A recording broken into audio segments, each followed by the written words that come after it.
And so, I think another thing that a lot of oncologists talk about really, is this difference between standard biopsy or liquid biopsy. What does that mean exactly when someone says tissue biopsy or liquid biopsy test for these next generation sequencing tests? What does that mean exactly?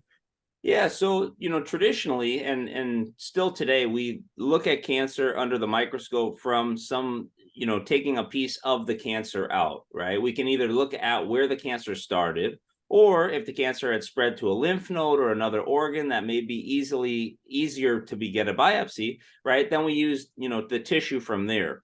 And what we do is, we can look under the microscope, we can send that for different, sequencing tests and figure out exactly within that tumor, what are the alterations, what are the mistakes going wrong, right?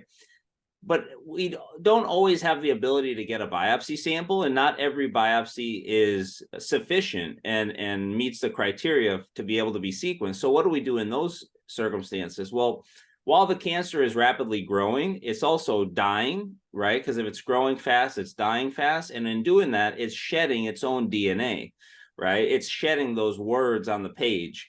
And what happens is those DNA fragments get into the bloodstream, and there are very highly sophisticated tests that are able to find those pieces of DNA, right?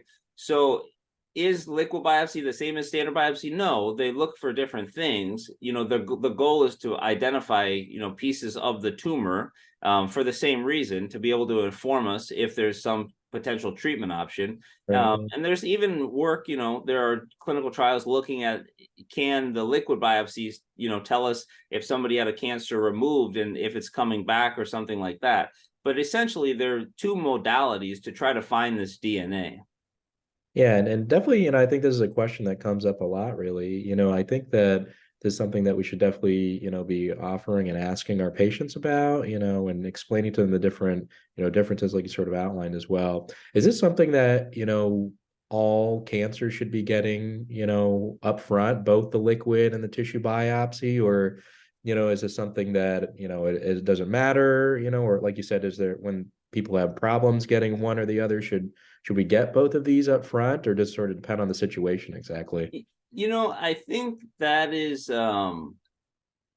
that's a bit of a controversial question, whether you should get both up front. I would say, I'm in the camp of getting more data and more information is always better. So if feasible, I would try to get both, but that's not always feasible, right? Right. So when I have to pick, I usually start with the standard tissue biopsy.